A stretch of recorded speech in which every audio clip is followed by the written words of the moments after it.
Welcome back to Not a Straight Line with me, Pete Daly-Dickson. This is the show that explores the non-linear journeys of artists and entrepreneurs to inspire you as you zigzag through your own non-straight line life. And this week, I'm joined by the Queen of Rest herself, Ula Caroto. Ula was born and raised in Poland, but with a desire to earn a bit of money during her studies, made the trip to London and fell in love with the city. It's London that led to her greatest revelations, but also some of her lowest points. A genius at mathematics, Ula was snapped up by JP Morgan, and she then worked in finance for 13 years until she found herself unsatisfied and she started to make the shift into her current work, or rather mission. During our conversation, we made connections to emotional trauma in her youth, her strong desire to connect with nature, and the undeniable importance of rest in all its forms, which have all come together in her true purpose now as a coach. Ula is warm, open, and I absolutely loved this conversation. I know you will too.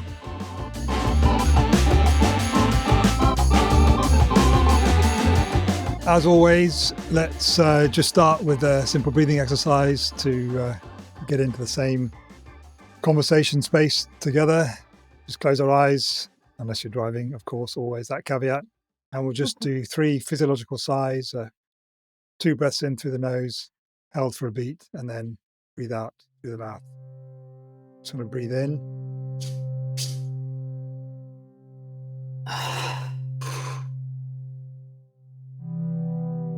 And again.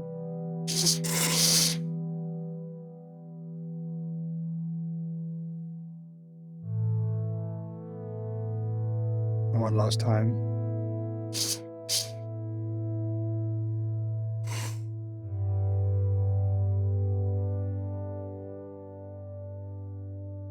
Ula Caroto, welcome to the Not a Straight Line podcast. It's a pleasure to have you here with me. Hello, Peter. Absolute pleasure to be with you. For the sake of the listener who doesn't know where you exist in this great big world of ours, where are you situated geographically? Okay. I'm in Hatfield in Hertfordshire in the United Kingdom, in my office. And you say you're in your office, but at times I wonder whether you are inside or outside. There's so much greenery and plants and foliage. We've got a sense of being outside, inside. It's lovely. That's the hope. That's hope. It's also called the green room. You can probably see a little bit of the green world that actually I am facing too. And the idea was to have that nature as close to me as possible. Yeah, lovely. Even my cat is here. Yeah. She keeps me company. Fantastic. Well, I'm looking forward to exploring your non-straight line journey with you today. And we'll start in the same place, question-wise, as I do on all episodes. And when you saw that question that I sent through by email a couple of days ago, Ula, did something come to mind immediately, or did you have to think and reflect on it for a little bit? I think the answer is both, because so many zigs and zags came to mind. I even asked my husband this morning, which one do you think was the most important, the biggest one? And we had quite a debate. It's difficult to decide which one of those zags or zigs in our lives would have had biggest impact. Which one do you want to start with? It sounds like you've got a good selection to choose from. Yeah. I think I would like to start with me coming to the UK. So I was 19 when I came to the UK just for 3 months, to London really, for 3 months after my first year of studies. Yeah, for summer holidays to earn some extra money. And you came to England from where? From Poland, from my home. So on the face of it, going somewhere on holiday doesn't sound like a particularly big zag, but I'm guessing, and perhaps I shouldn't guess, I should ask the question, did something happen on that trip that kind of caused a change of direction? Yeah. And so it wasn't purely on holiday, because it was for 3 months to make some money as a student that needed to make some, or wanted to make some extra money. So I came to work, but I did come to explore London too. And in those 3 months, I fell in love with London. I really really enjoyed the energy of it, the people, the culture, all the newness and the busyness of it. And I decided to stay for a year. What did you come over to work in or at or as? I was a student, so I ended up working in a coffee shop. Anything. I was open to all job opportunities within reason. And what was it that your earning potential was better in England than it was in Poland, or you just wanted to travel and kind of see a bit of the world? So because I was after my first year of studies, it was that job opportunities for students, for people without experience, were much better, at the kind of basic salary level. So there was no thought at that stage of my long-term job opportunities. This was a short-term stint. Cash grab. Cash grab, yeah. Cash grab, yeah. Students need money. What were you studying in Poland? I was studying financial mathematics. So I've always loved maths, and finance came to it too. Financial mathematics.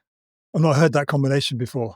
I can tell you a little. So it's basically loads of maths, a little bit of finance, also some financial mathematics, which is around time series, pricing, investments, doing crazy models. Yeah. So why that and not pure maths?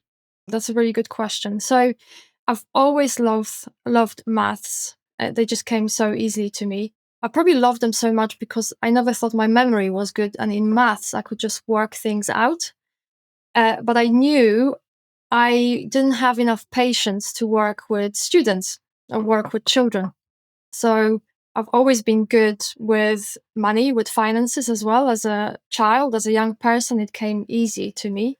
So that's where the connection came, something to do with finances. And to be honest, I didn't really know what it meant, what financial services meant at the time. So you mentioned briefly your childhood there, or sort of younger years, and when you were at university. Let's go there. What's your overriding memory, if you like, of your childhood? Childhood, pre-university. Yeah. So my overall memory of childhood is spending loads of time outdoors, in nature. I grew up in a small town which is surrounded by forest. And we have a lake close by, man-made lake. And loads of time spent with my cousins, outdoors, running around, getting into trouble, playing sports, and spending time with my grandma. Did you have siblings? I have a younger brother. He's 4.5 years younger than me. Yeah. Did you get on when you were growing up? No. The siblings ever? Yeah, I don't know. Maybe, some of them maybe do. We didn't, but we do now. He actually lives here in England in the same town as I do. Oh, wow. That's wonderful. Yeah. So at school, was it just maths, or were you one of these students that kind of just excelled at everything that you did? Yes, it's the latter. In earlier years, school, all subjects came easy to me. I was one of the A-star students. Admittedly, there was a lot of pressure from my mum to do well, to be A-star, and I was. How early on did you get a sense of at least the initial trajectory that your life would go on? I don't know whether you saw it as a kind of straight line from school, secondary school, college, and then sort of moving on. Did you have a sense of it being your life being a straight line? You were kind of just going to go on, or? Yeah, no, that's a really good question. I don't think I ever thought into the future in a straight line, in a linear way. When I was young, I felt that my mum was was stuck. My parents were having some problems. So when I saw them, I always I promised to myself that I will never be stuck, and I'll always grow. I'll always choose change. When you say stuck, what do you mean? We're going very, very vulnerable here. I didn't think my parents were happy together, and I didn't understand why they were together, and I felt that my mum was stuck for whatever reason in the marriage. Yeah. You didn't sense that she had an option to leave. Yeah, correct. Or she didn't have the courage or enough support around her to do it. And I decided that I will always choose change. So it almost feels like I never saw a linear path. You kind of got a sense early on that wherever you found yourself, you would make sure that you had options, that you could make change if you needed to. That's true, and also that I will never stay still, which has and hasn't always worked out. I'm sure we'll get into both of those kind of scenarios as we go in our conversation. Did you? I don't know why I'm asking this question, but questions coming to my head, so I'll just ask anyway. Where did you go on holiday? Did you have holidays, or what kind of experience did you have? Yeah, so when I was young, the norm was to go on holidays in Poland. It wasn't to go abroad, and we would go on holidays to the Lake District in Poland. Our Lake District has hundreds of lakes, so we'd go camping or city breaks. But most of the time it was nature based. I also used to do ballroom dancing, so would go on dance camps and things like that. And again, it was always close to nature, always active. So you were a Strictly fan then? Yes, I am. Although I don't watch it that much, but I'm fan of the dancing part. Yes. So what kind of level did you get to? What kind of standard? I was competing at a national level, so we would travel across Poland. Right. And were your parents into that? What got you into ballroom dancing at that kind of? How old were you when you started? So I was maybe 10 or 11. I mean, at one level, it's an unusual pursuit for a 10-year-old. I'm just wondering what the stimulus or impetus was there for you. That's a good question. So when I was 7, I really wanted to. I'm skipping back because when I was 7, I really wanted to learn to play piano because we had a piano at home. My mum learned. It was my mum's, and then I got bored of the practice. So when I stopped, you had to sit still, I guess you had to stay in one place. maybe it was just boring. I mean, now I appreciate, because I have wanted to learn again, and I appreciate the value of practicing. But at the time, it felt boring to a 7-year-old child, 8. I can't remember how old. And so when I got bored of that, in my class, quite a few people were doing ballroom dancing. So in our town, we had a ballroom dancing club, and I saw how amazing it was. And I've always loved music, always loved dancing. So I think that's what it was. Peer pressure or excitement, to be part of it. Yeah. It's interesting because peer pressure is more often than not, has a negative connotation to it. But peer pressure can also be positive as well. Absolutely. Yeah, I wanted to be part of it. So not ballroom dancing, no. I have done a little bit of swing dancing not long ago. I'm now on to West African drumming. Wonderful, the djembes and things. Yes, yeah, loving it. Great. I've got a djembe up in the loft. Ooh. So at the time I was in the church, and I went on a missionary trip to Southern Africa, Mozambique and Zimbabwe, Zambia and South Africa, and picked up a djembe one of the travels and brought it back. Yeah, I would love to ask you about your missionary mission. Because when I was 6, I wanted to be a missionary to help people in Africa.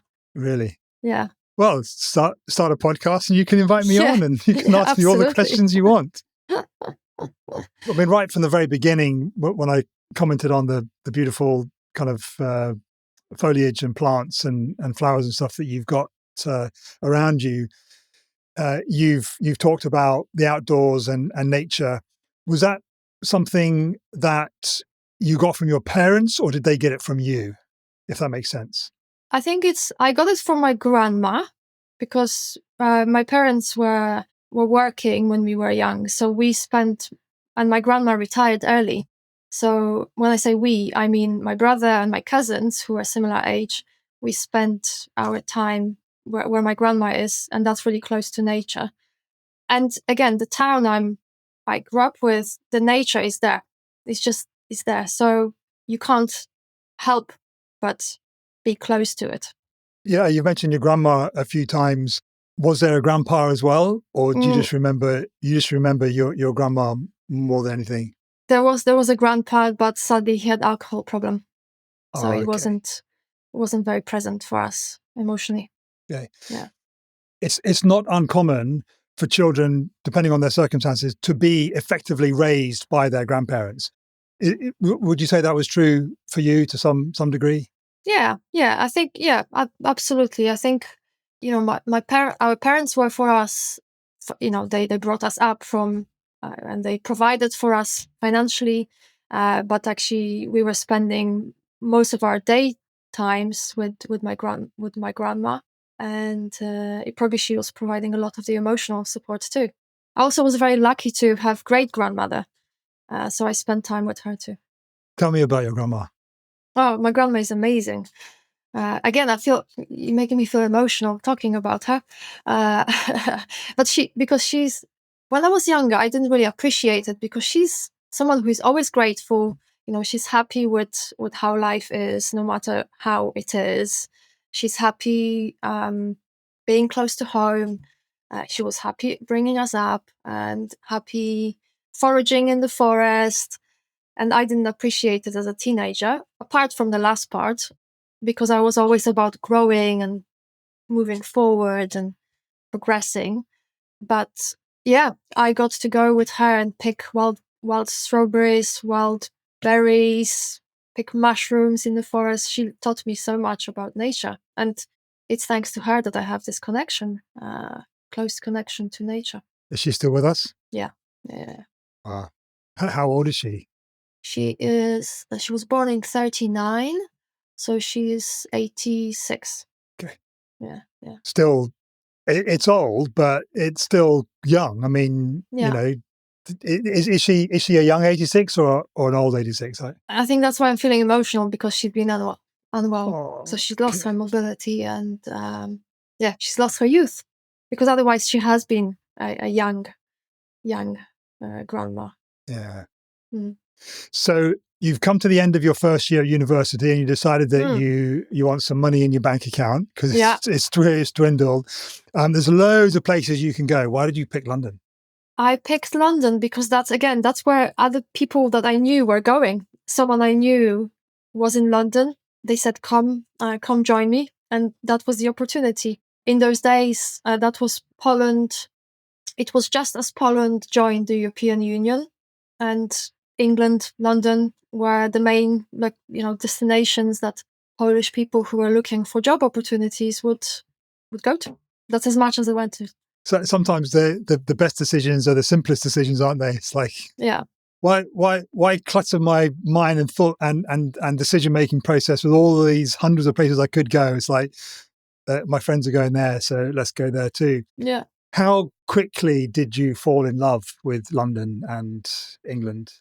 Yeah, it was within weeks. It was within weeks, and I'll add that I also met the man who became my husband too in those 3 months. He became my husband many, many, many years later, and we were friends at the time. But I just, I was taken away by the metropolitan, multicultural nature of London. What part of London were you in, out of interest? So I was working in London Bridge. Yeah, it was great. It was amazing. And so there was another part to it. So within those 3 months, you asked me earlier on about, job opportunities or kind of into the future.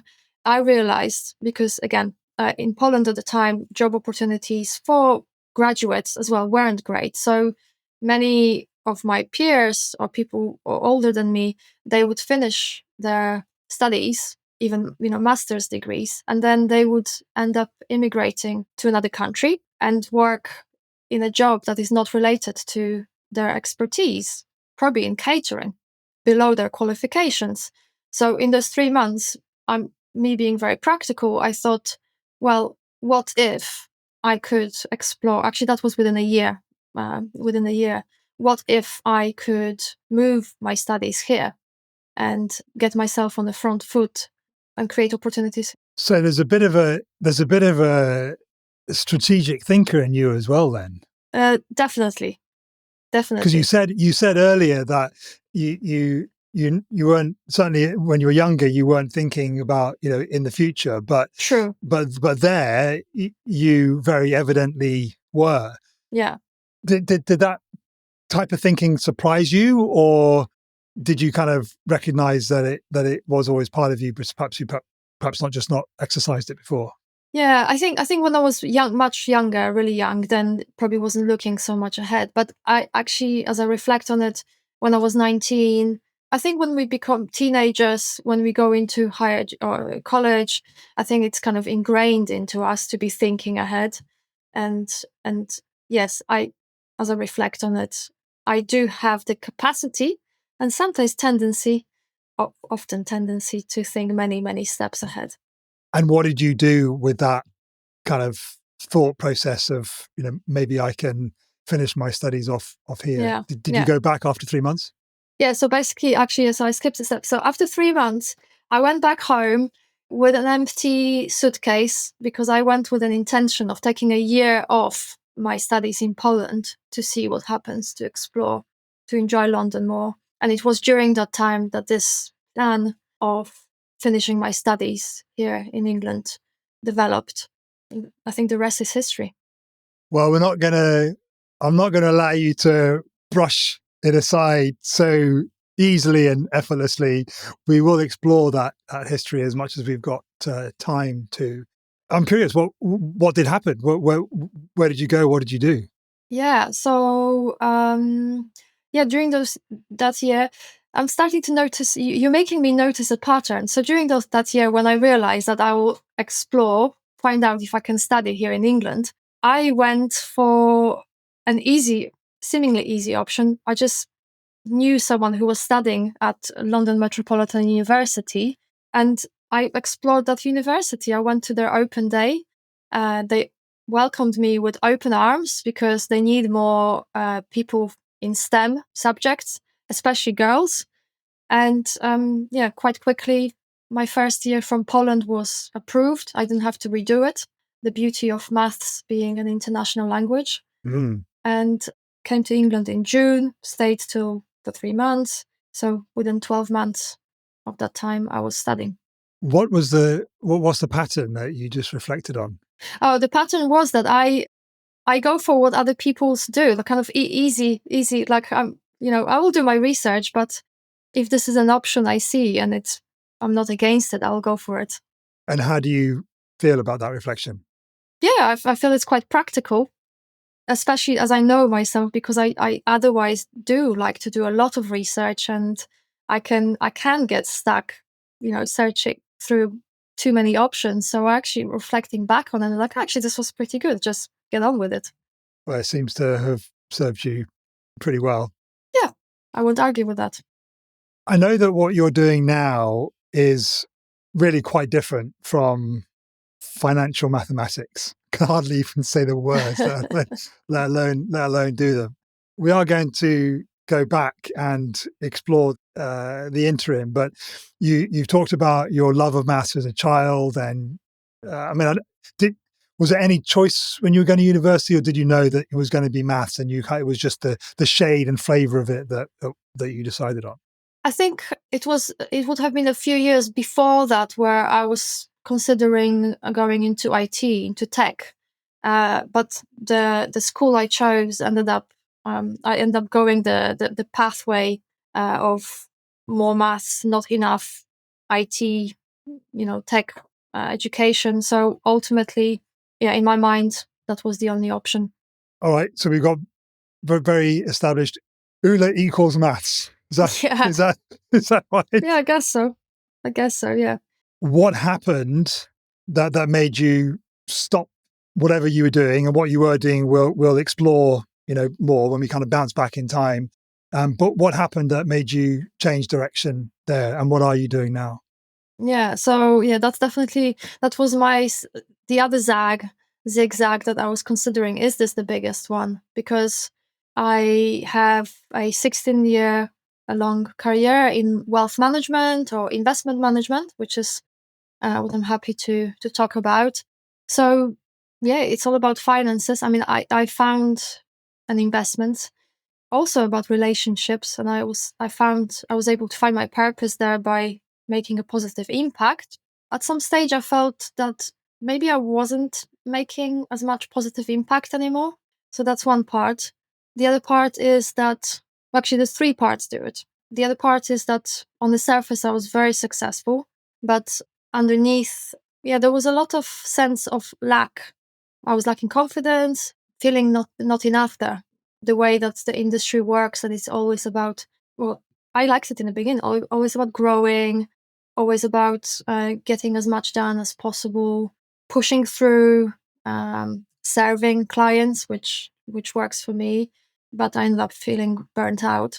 And the third element is that when I started feeling like maybe there is something else I could be doing, or someone else I could be, that would reflect and appreciate my unique talent, my unique perspective on life more. Someone else I could be. That's quite profound. Yeah, yeah. Was it that you didn't like who you were, or that you just recognized that you weren't being who you really are? Yeah, I think it's the latter. I felt like I lost myself in my old career. And whether it's because of the culture or, because of the industry, I've been reflecting on it a lot, because the other element of whether or is that when I came to work, I was very young. I was 20, 21, and I was still developing into who I am. Now I know, as I lost my nature, fell in love with London, I lost the safe space that nature allowed me or gave me, and the safe space that I could be myself in. I don't know if it makes sense, but as I got older, I realized that some parts of me were missing. Do you think that sense of, you described it there as disconnection from nature? Do you think how what's the question I want to ask? I saw a video somewhere, YouTube or whatever. I'm not on TikTok or on Instagram, so it must certainly have been YouTube. That in all these other countries, when you have, like in Canada, for example, if you go to a doctor and you have mental health issues, they actually prescribe a national park pass. You can get a national park pass on effectively the NHS. And that in other countries, Scandinavian countries, I know were mentioned quite a lot in this video, is the prescription for mental health issues. Not that it's a panacea, but is to get outdoors, to have a certain amount of time outdoors. What's the question again? What if I was going to ask a really great question after giving you that information, what would that question be, and how would you answer it? Well, do you think? Well, I can tell you what the answer that I want to give you. Go on then. As you were talking about it, so we can play Jeopardy with this. Yeah. We can create a question later. So nature. I agree. So actually, who I am now, or what I do now. My clients call me the Queen of Rest. I'm an energy intelligence coach, and I can tell you more about what it means. But I'm also polyvagal informed, so nervous system regulation informed. So the physiological side that you do at the beginning of each of your podcast episodes is a nervous system regulating practice. Actually, I love it. I start every webinar every talk that I do with physiological side. So I love that you do it. And so nature is one of many nervous system regulating resources that we all have access to. And I didn't realize until maybe 5 years ago how much of a regulating resource, a place where I feel safe, where I can come back to myself, how much nature was for me. And so when I left my hometown and I came to London, I loved London. I loved the buzz of it. I loved the enjoyment, the busyness, and I loved growing and striving. But because my parents weren't so much there for me emotionally, I didn't develop the emotional maturity or regulation within myself. I don't know if that makes sense. So then when I lost nature and I came to London, I got swept away by those active, by the doing part, by the pushing part, growing part. Don't know if that makes sense. Yeah, it does. Do you think that is true for everybody? Yeah. And what is it about nature? Why is being outdoors and being close to nature prescribed in the way that it is in these other countries? Yeah. So short answer is yes. For some people more than for other, and I can elaborate on that Yeah, because please do. How would me or the listener know whether we're the kind of people where we should be outdoors more? yeah. So you check in with yourself. You check in with yourself. How does being out in nature feel to you? Feels fucking amazing. Exactly. So it is for you then. And there is so much research out there showing that being in nature and even looking at nature, I can have a window here, so I have some nature here. So looking at real nature and or even images of nature has a positive effect on our cognitive functions. It resets or improves our memory, and it's also a regulating space for ourselves, for our nervous system. Why? I think it's evolutionary. It brings us back to times where we were in nature, when we were living in nature. I think that's as far as the research goes, if we go back to it. And then, it's because it resets. So it resets our senses. It takes us out of the closed environment, maybe out of a situation. If we're walking, it gets us moving.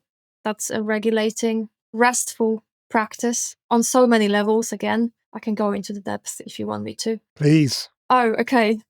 It's why we're here. Yeah. So walking, obviously you're moving, so it increases your heart rate, increases circulation of oxygen in your body and all other nutrients. Interestingly, the action of movement, of swaying, there's something here in the nervous system that it takes it as a regulating activity. So it can calm us down. It can help release emotions. I can see you swaying from one leg to another. Also, because we're using our body in many different dimensions, it makes our brain, each of our brain sides talk, and that's called integration. That's very healthy for, we used to say people are left-brained or right-brained. It's not really the case. We both have, each side functioning. The problems happen when they're not communicating. And walking, anything that you do that is kind of multi-dimensional, engages or makes the two halves of your brain talk to each other. I've heard it said, well, I've read that if all you did was just walk for an hour every day, your health would improve beyond measure. Mm-hmm. Walk outdoors. Would you agree with that? Yeah, absolutely. As I said, all these benefits, these elements, and then you are, if you're in nature, especially, you hear birds, you hear, again, seeing green is very beneficial for you. So yeah, it's not only physical, it's also for your nervous system. As I said, it's for your emotional well-being. There's so much of it. So you're 19 years old, you're in London, and you see the man who's going to be your husband. Do you remember what you thought the first time you saw him? Yeah, he was a joker, and he still is a joker because we worked together. And he played this, I've never seen Marmite before. And I asked him, what is this? And he goes, chocolate. And he hands me a spoonful of Marmite. And you married him? I married him. I'm not surprised it took you so long. Jesus. Yeah, but no, he's always been very caring as well. Always, I gave everyone enough attention and care. And that's what attracted me to him. And how long did it take you to get married? And what was it that kind of pushed you over the edge? Oh, apparently he wasn't ready to get married for many years. Although in the beginning, I didn't think that I wanted to get married either. Because of your experience as a child, presumably. Yeah, definitely. So then when I changed my mind, he was still not catching up with that. Yeah. And then I can't remember how many years. I mean, we've been married nearly 13 years, and I met him 21 years ago. Oh. Yeah. So it took him many years. Yeah. So you described yourself as an energy intelligence coach. Mm-hmm. What does this mean? excuse the French, but what the fuck does that mean? What does that mean in language that me and the listener can understand? So I'll start with the Queen of Rest, because the Queen of Rest, it's an element of rest is an element of energy intelligence. So I talk about rest as a multidimensional experience that is not just about sleep. I mean, so many of us assume that rest is just about sleep, yet there are 7 types of rest: physical, mental, emotional, social, creative, sensory, and spiritual. So energy intelligence is about not only about being clever with your rest, so that you can access more energy than you've ever had, but also so you can access nervous system regulation. And why would you want to access nervous system regulation? It's because it's in that state where your nervous system is regulated or balanced, is where you can access your intuition. You can access exponential growth, sustainable success, focus, clarity, confidence. The list just goes on. You can really connect to your true self, to your purpose. You can access fulfillment. And that's the place from which the world is full of opportunities, and you feel you're up for it. And that's what energy intelligence is. It's about accessing all these parts within you. I was kind of joking when I said, what the fuck does that mean? Partly because I remember reading a book many, many years ago, basically debunking the whole time management productivity thing. And the central premise, and I wish I remembered the name of the book, we can talk about it afterwards if you like, is like the only thing you can manage is your energy. Yeah. Maybe written by a guy called Tim, possibly. Something game, isn't it? Like I think I've got the book anyway. I don't know. We'll find it afterwards and put it in the show notes. But the central premise was the only thing that you can manage is your energy. Yeah. So I guess that's what you're talking about. It's helping people manage their energy so that they can get more. Is it about getting more done, or what? What's the outcome? Why do people come to you? So yeah, that's a really good question. So it's not about getting more done, though. If that's your priority, if that's your main focus, it will help you get more done. But I think what I help people do is work smarter, not harder. And productivity isn't again about getting more done. It's about getting the right things done, or being able to decide, prioritize what's important to you. So at the deepest level, the work that I do is about helping people reconnect to yourself. Of course, I have experienced it too, the part of losing myself and then reconnecting to myself through the power of rest. And it's about finding fulfillment, because so much of what our lives is about doing. So many of us get so stuck in doing, in needing success, needing to just get on to the next thing or next step in our career. And what I do is about taking a pause, so you can reset, reevaluate where you are, and grow from there with renewed energy, but in a direction that is meaningful to you. Why is there a commonality of reasons why people are drawn to you and start working with you? Mm-hmm. So the biggest commonality that I see, or commonalities that I see, are either people who have been through burnout and they know that they have tendencies that can lead them to go back there, and they don't want to go down that route again. So they reach out for help and they want to access rest with a newfound perspective and wisdom. They are also people who are midlife, and they are realizing that in the past, their body allowed them to keep pushing through and, beyond their exhaustion, beyond their limits. But they're realizing that now the body is screaming and protesting really loud, and they no longer can or want to keep going. And yeah, people do need help because we are not taught how to rest, right? As a society, we're anti-rest. Plug into the matrix and keep going. Exactly. And I think, and the third group of people are people who have heard about nervous system regulation. It's for some of them, it's a missing piece of a puzzle. They want to understand how to be better at emotional regulation, at deeper connections, deeper relationships. Yeah, and they understand the many benefits of nervous system regulation. They go, okay, let's do some of that because I know how powerful it is. And why this? Why this work? Yeah, that's a story. 2 elements. So polyvagal theory, so nervous system regulation stuff. When I came across it a few years ago, I was doing therapy, I was getting coaching and attending women's retreats. So I've done a lot of soul searching, lots of learning and exploring how I can get better, how I can learn more. It's the growth. That's what you talked about right at the very beginning. Absolutely. Yeah. And my coach at the time, incredible coach, Amina, she was doing a lot of her work around the ancient wisdom of philosophers or the Buddhism and things like that. And I felt like, oh my God, I will never be able to consume or absorb all of this. And when I came across polyvagal theory, it's got scientific research.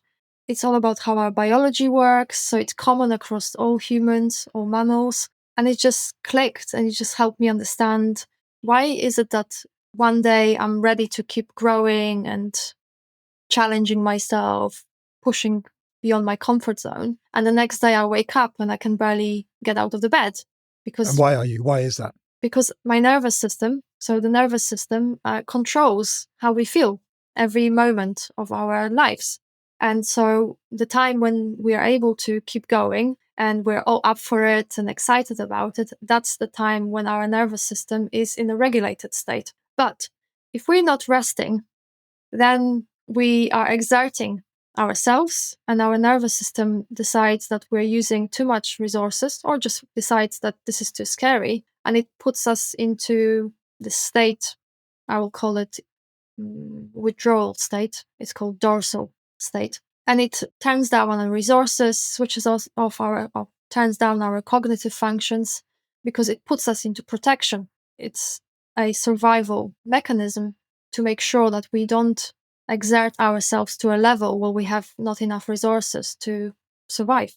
That scenario you described, though, and I know it's kind of hypothetical. You said, one morning you can wake up, you're like this. Next morning you can wake up, you're like this. Well, both times you've woken up, so you could argue that you should be rested. Mm-hmm. So what is it about the nervous system and rest that has happened one night and hasn't happened the other? Yeah, that's a good catch. Thanks for catching this. So this is because sleep isn't the only type of rest that we need. And when we are not getting enough of all the types of rest that our nervous system needs, it means that we stay in this survival mode, either fight or flight, which so many of us are familiar with, or that withdrawal state. And our body hasn't got the space. Our body, our mental state, our nervous hasn't got the energy. Hasn't got the energy, to come back to homeostasis, to a place where it can grow, where it can be healthy. Because if we're in survival, chronic stress, we are really, really using up those resources. And I talk about rest as this place or a process of coming back to ourselves, coming back to reset, which is a place from which we not only recover, but we can be okay again and we can go out into the world and push ourselves again. But if we keep pushing, it's just too much. Yeah, I think the reason that I caught it, so to speak, is that I really resonated with what you said. There are some mornings I wake up and just metaphorically spring out of bed and I get into my morning routine and the like. But there are other mornings where it's like I'm not firing on all cylinders, and those cylinders that are firing out of whack. So it feels quite juddery. So I'm aware enough to recognize that I feel different. What can I do about it? Yeah, go for a walk, go in nature. So, first of all, and it's beautiful that you're aware of it, because so many people I know, and I used to be one of those people, and so many people out in the world are not aware of this. We can then get stuck or assume that there's something wrong with us, that we should be trying harder or we're not good enough. And so the first step is being aware of it when this happens or I'm off. The next step is understanding. That's why this was such a big revelation for me, is when I understood that this is not me. There is nothing wrong with me. It's my nervous system putting me into some kind of protection mode or survival state to make sure that I survive. And some self-compassion helps there as well, to say, okay, there's nothing wrong with me. What can I do about it? You're asking me, what can I do about it? And then I think, what are the resources available to me, nervous system regulating resources available to me, that can help me come back to a regulated state?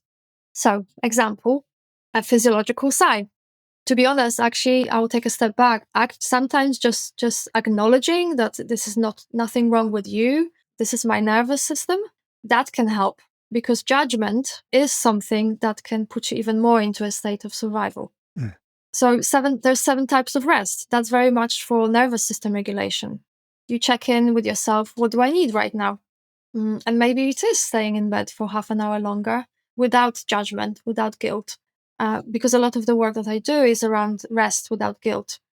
Because again, guilt takes you into a survival mode. It doesn't allow you to rest properly.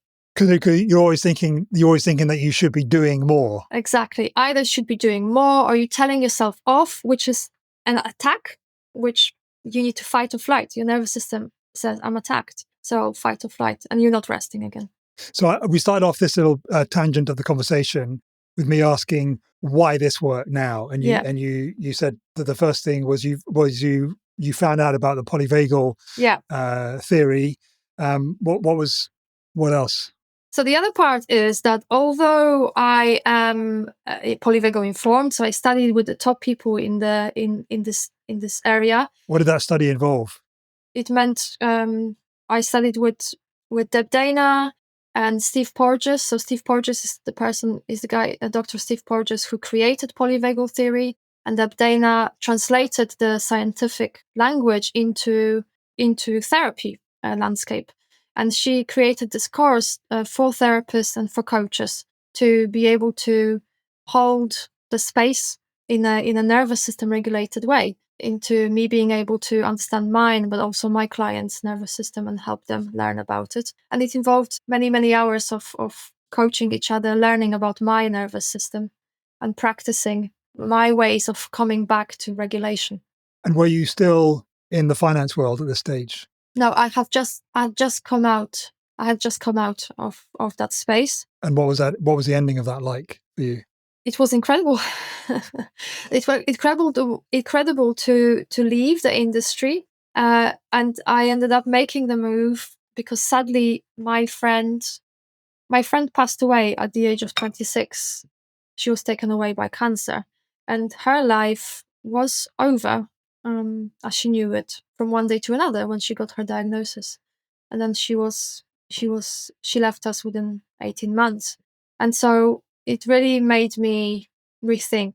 I mentioned earlier that I felt like I lost parts of myself. Maybe my unique talents weren't appreciated. Her story, her situation made me realize that I shouldn't be waiting for some distant day in the future where I've got it all sorted and I might be doing something else. You can't. Your time of following other people has come to an end. You've got to make a step yourself. True. Yeah, totally. But otherwise, once I made that decision that I'm going to leave, I was working with a coach, and my husband is hugely supportive. It was a no-brainer. It all just made sense, because I found coaching a couple of years before I left, and it was supposed to be a 20-year or 15-year semi-retirement plan. Everything just came together and felt like I had no other choice than follow this. And did you know specifically what you were moving towards, or you just knew that you had to leave behind where you were? So I knew that I would be coaching.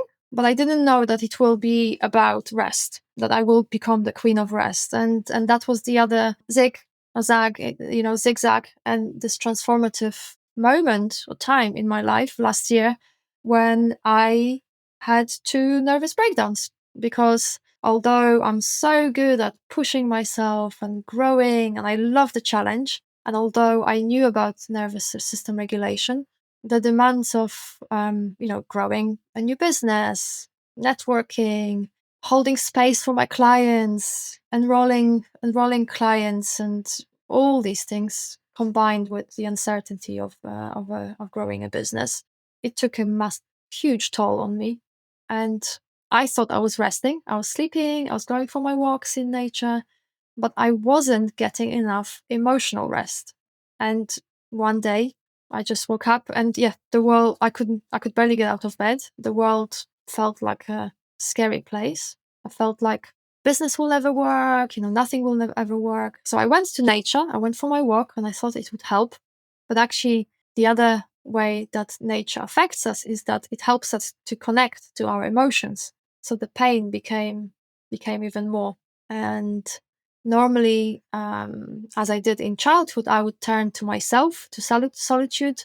But because of my nervous system regulation wisdom, I knew that I had to reach out to the world, because nervous system regulation is also about connecting, not only to us, but to the world and to others and world.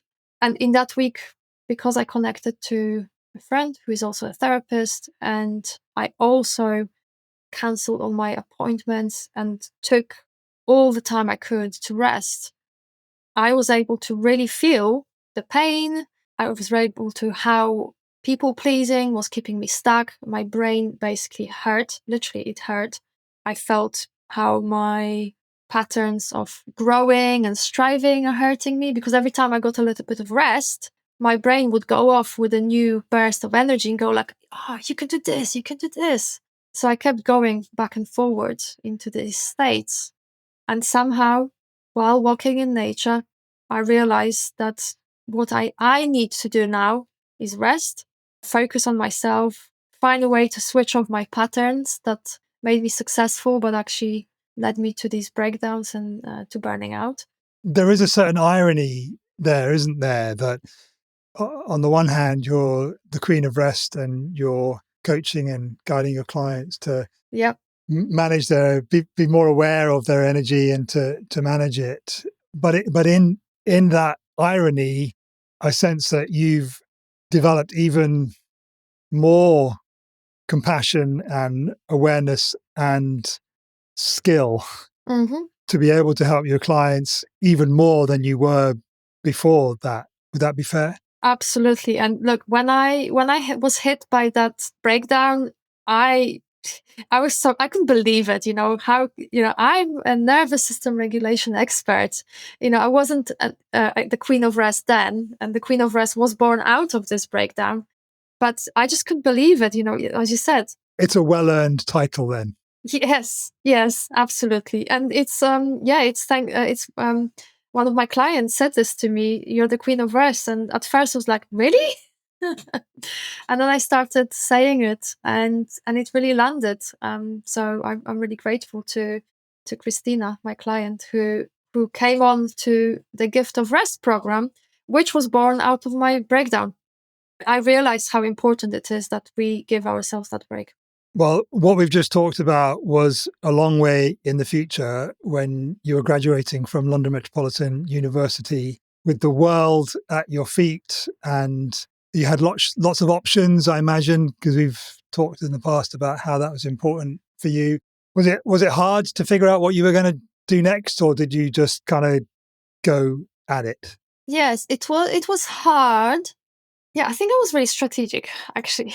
You're making me realize these things. So, yeah, once I was at university, everything was about finding good job opportunities. A, I moved my studies from Poland to England.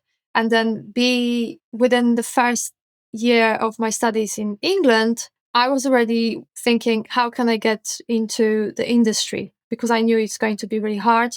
First of all, I applied for a sandwich year placement. So I took a year off studies because, again, I knew I needed to gain some experience before I graduate. And that's where things got really difficult because I started contacting investment banks, and I didn't have a top university. I didn't have relevant experience, and I didn't have connections. But I was working in corporate catering at the time at JP Morgan and Cazenove building. And I asked one of the directors there, who was quite friendly, whether there are any work opportunities for someone like me or experience opportunities. And he said, yes, just send me your CV. And quite soon after, I was working at Cazenove Capital on an 11-month contract work experience. I love that story. I love that. There are so many reasons I love that story. But so what did you end up doing? In the data management team, in the back office. There wasn't as much maths as I thought, but there was enough spreadsheets and really interesting work. And my manager, Clive, was incredible because I also got to rotate between teams within the back office. So I learned about how the organization works, how settlements work, how trading works, how different parts of the business work. And I got to meet almost everyone in the front office through this as well. So it was a great opportunity. And from then on, I stayed in the company for 13 years. I moved up every year or two. And so I never questioned a different path. It was always linear to go up, to progress. Yeah. But when I think about it, I'm going off on a different maybe tangent. It was a little bit of a blinded, not search, but maybe search or endeavor of I have to keep pushing, I have to keep growing. But I actually didn't know what I really wanted. You went back to finish your studies there, right? Yeah. So yeah. While I was still working, so I got a permanent job at that company, and I finished my studies while working. So what was Ula at this stage of her life doing when she wasn't pushing and driving her career forward? I was clubbing. I was dancing and listening to music and enjoying being with friends, with my international, multinational friends. What sort of clubs you go to? Fridge, Mass, Brixton Academy. When was the last time you thought about all those? Well, we think about them a lot often because we have friends my husband, we have friends who are DJs. So we think about these often. Actually, we have some friends coming from Portugal later in the year, and they're going to a day party. But I decided to stick to my drums now. It's way healthier for way healthier for me, for my rest. Do you know about Rob Drummond? Tell me more. He's one of the 3 collaborators of Activate Your Podcast. Mm-hmm. Yeah, he knows Andrew and Christina very well. He goes to day raves. Is that what you mean by day party? No, it's a different one. But yeah. Okay. Yeah, kind of. Yeah. There was one in Birmingham a few months ago, and he dragged me along. How was it? Oh, it was a bit more hardcore than I'm used to. Yeah, he's a bit of a hardcore raver. Well, is it hardcore? Was the music hardcore? Yeah. Quite fast. Quite fast. Yeah. Okay. Yeah. Okay. So maybe it's the similar kind of parties. Yeah. Quite fast, repetitive beat. Yeah, that's right. Yeah, very loud. Mm-hmm. Wasn't too great for my tinnitus. Mm. Okay, so yeah, we've looked at your life kind of 360. We've kind of Mm-hmm. been around it and up and down it. It's definitely been not a straight line. I tell you, I don't know if there's a thought that occurred to me earlier while you were talking, but you said that when you were at JP Morgan and you were going forward and it felt like it was in a straight line, but then you got to the end of that line and it wasn't you. Yeah. Is that the problem? Is that why not a straight line is so important? Because when we think we're on a straight line, we're probably going in the wrong direction. Yeah, that's magic. Yeah. But there should be a zag at some point. Yes. Do you think that's universal, or do you think that's just the exception? I think it's universal, as in if we are constantly blindly striving, if we are always pushing ourselves beyond our limits or without rest, without coming back to ourselves, without questioning it, and without appreciating the progress, that we've made, then I think it is universal. I think so many of us get lost on that way. We forget what it was all about. We forget to enjoy. And, maybe we're questioning, but maybe we're feeling stuck. Whereas those zigzags, whether they are extreme events, positive or negative events, they create disruption that makes us rethink. And again, whenever these events happen, that disruption that I mentioned, unless we have space to rest, unless we give ourselves space to pause, reassess it, come back to ourselves or connect to ourselves, come back to a safe place, we'll just keep going. Even if we stumble, we'll keep going in that same straight line. But rest is crucial, or pause is crucial to reassessing. It won't surprise you, Ula, I'm sure, to hear that space has been an almost constant theme in almost every episode of this podcast, that guests talk about that it was the time in their life when there was space, both physically and chronologically, that a change happened, which then unlocked everything else. Yeah. And, I know from I don't know if you know my own story, it was when I got burnt out at the software company and took a driving job for 2.5 years, that space. And interestingly, I was reflecting on that. I was fully present with you. Don't worry. I've kind of got... I wasn't worried. No. I've mastered the art of kind of...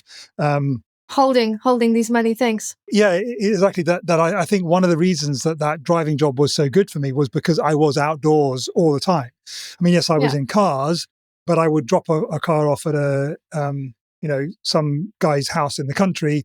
I'd then have to walk through fields to the nearest train station, and that was, regular part of my day and week driving. So. Yeah, I was reflecting on that when you were talking about how important it is to be outdoors. So what do you say to people, maybe before they become your clients? So they say, yeah, I can appreciate why rest is important, but you don't understand, Ula. I don't have any time to take rest. Thank you for asking this. As a coach, I wouldn't give them a straight answer. I would ask them, right, about what's happening. So what would you ask? Yeah, I would ask them, well, tell me more. Where do you not feel time? Do you not have time? Or why is it? The scientific or the nervous system answer is, so those who are aware of nervous system regulation, I would go there. I would explain to them that this feeling of not having time is actually a physiological feeling of fight or flight within us. So I talk about the avalanche analogy. So, you're skiing down the mountain and you're being chased by an avalanche. That's how it feels when you're feeling overwhelmed. When we feel like we don't have time, we are both the skier and the avalanche. And so the idea of pausing or slowing down can feel like a death threat, can feel dangerous and impossible.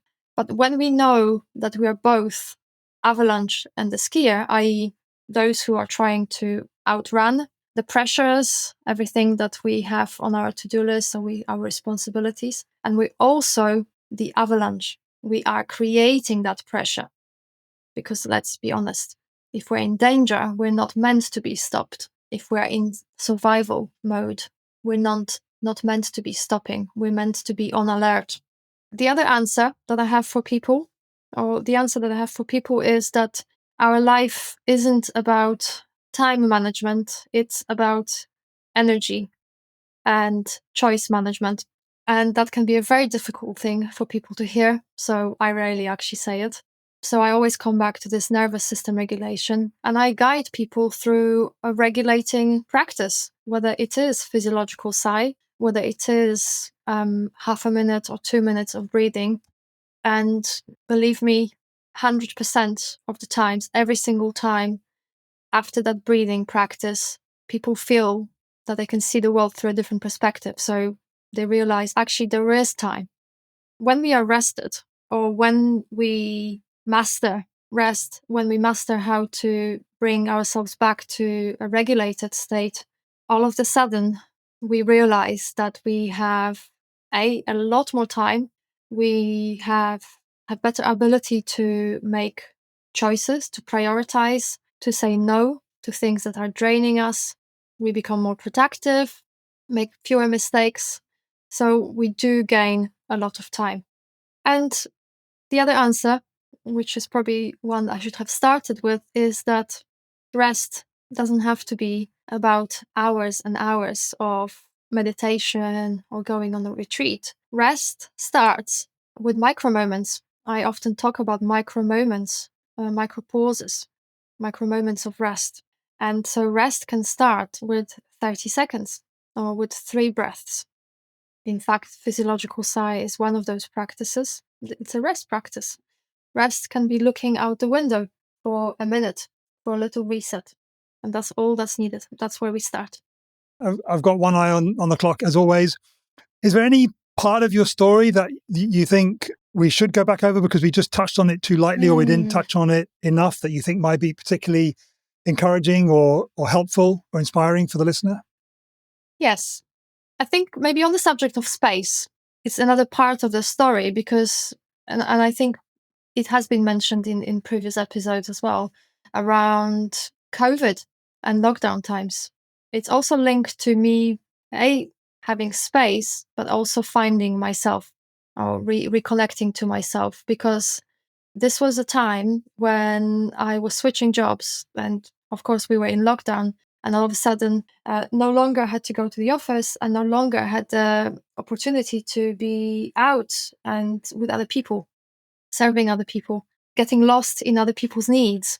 So if there's one thing that you could say or a question that you could ask the listener to help them, bearing in mind that you don't know specifically who they are and the situation they're in, what would you say or what would you ask? When was the last time you felt truly rested? And when was the last time you rested without guilt, without feeling guilt about it? Lovely questions. A little bit of a reflection on your relationship with rest, introspection on your relationship with rest. Yeah. Something to make you pause. And if the listener has resonated with you first, because you are the value, Ula, not what you know or what you do. Obviously, what you've experienced and all your non-straight line journey and all your experiences that have shaped you, obviously hugely important. But ultimately, if the listener has resonated with you first and with what you're talking about in terms of rest and pause and space, what's the easiest way or best way for them to contact you, or what would you encourage them to do next?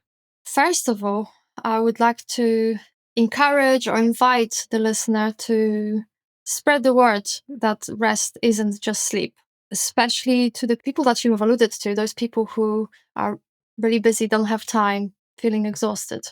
So there is more to rest than just sleep. Start questioning it. And in terms of connecting, if you're ready to have more energy, more alignment and fulfillment, I'm on LinkedIn under my name, Ula Caroto, and my website is queenofrest.co.uk. Come along and check me out. And do come to one of my webinars. They're really nice moments to take a pause, to experience deep rest, learn about why rest feels so hard, and take those learnings on with you for deeper rest. Wonderful. You've given me and the listener so much help and advice during this episode. How can we help you the most right now? Yeah, keep spreading the word. I really, I want to spread the word about the importance of rest, how much more there is to rest, how our lives could be different and better if we rested more, if we had that space. So keep spreading the word, keep resting. Share this episode. Share this episode, yes, please, definitely. Wonderful.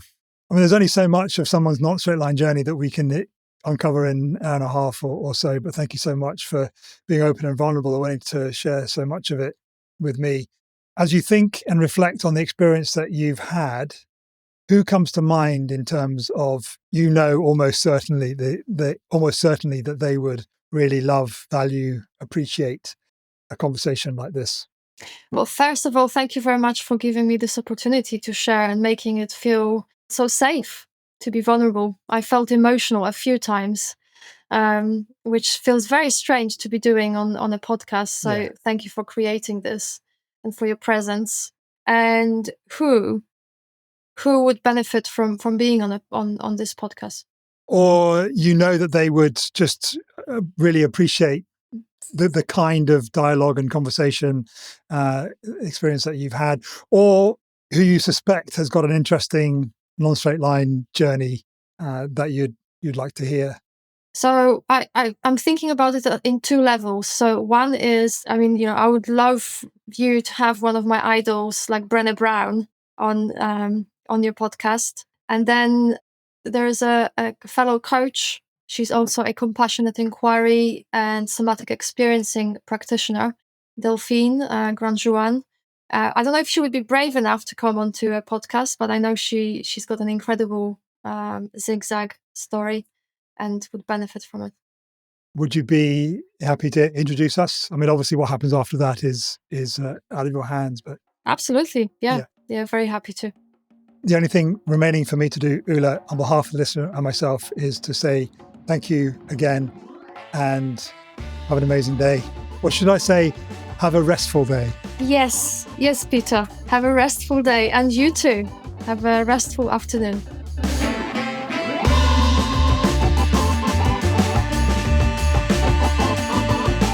Thanks so much for listening to this week's episode of Not a Straight Line. If this conversation helped to reorient your internal compass or inspired you in any way, please let us know by heading to podcast.notastraightline.life/rate and leave a rating and review. Thanks, as always, to Matthew Bliss of MB Podcast Services for his exquisite engineering of this episode. If you'd like him to help you with your podcast, contact details are in the show notes. And if you'd like to be a guest on the show, or there's someone whose non-straight line journey you'd just love to hear, then please visit podcast.notastraightline.life/guest. Thanks for being here with me, and I'll see you next week for another amazing, deep, inspiring non-straight line journey. Love you.